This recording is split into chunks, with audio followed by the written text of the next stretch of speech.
Hello fellow designers, I'm Don Steinmetz, Power Solutions Manager for Generac, and I'm excited to be your guide today in the exploration of frequency dip in Power Design Pro. In this video we're going to concentrate on the analysis of frequency dips and how to work with them and how they affect our sizing.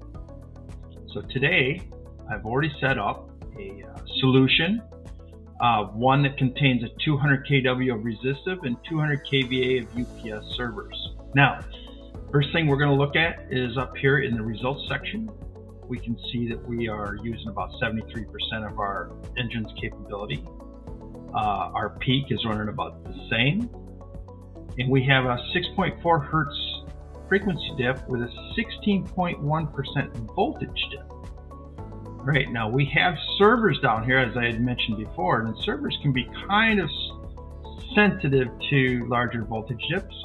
So with that, we are going to reduce this voltage dip. Now, I started this out with saying this is all about frequency dip. So let's talk a little bit about that. So this system here is going to be a little bit sensitive to the voltage dips, but most loads are really not sensitive to frequency dips. But there is a relationship between the two. So let's explore that. All right, first of all, we're going to put this thing into manual, and we're going to kind of look at what it has picked. Okay, so we see that it has a 625 kW generator with a 33.9 liter engine on it. All right. Now, if we were to say, well, we want to reduce this voltage dip because we have a server over here, first thing you'd probably reach for is your alternator size. And we're going to take it from a 732 up to a 1 meg kW. Well, look at there, folks. Not a whole lot changed, right? We had a little benefit here in the harmonic section, but the frequency dip and the voltage dip did not change one bit. Why is that? Well, the problem here is not one of the alternator size, it is one of the engine size. So let's take this here and put this back. We'll put this back, and then we'll take this. Now we are running a 33.9 liter engine.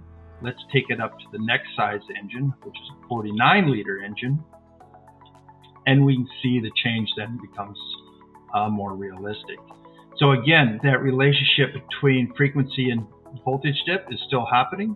Now, if you're ever curious about how that relationship works on a percent to percent ratio, right? So percent frequency dip to percent voltage dip, you can expect on a diesel system to be about 1.5 on the ratio. And if it's a natural gas system, they're a little bit softer. You can expect something around that 2 range, right? So it'd be the frequency dip times 2 would give you the approximate percentage of voltage dip. All right. That's a wrap for today's deep dive into frequency dip analysis and Power Design Pro. If you found this tutorial helpful or enlightening, please subscribe and give us a thumbs up and share your thoughts in the comments below. This is Don Steinmetz, signing off.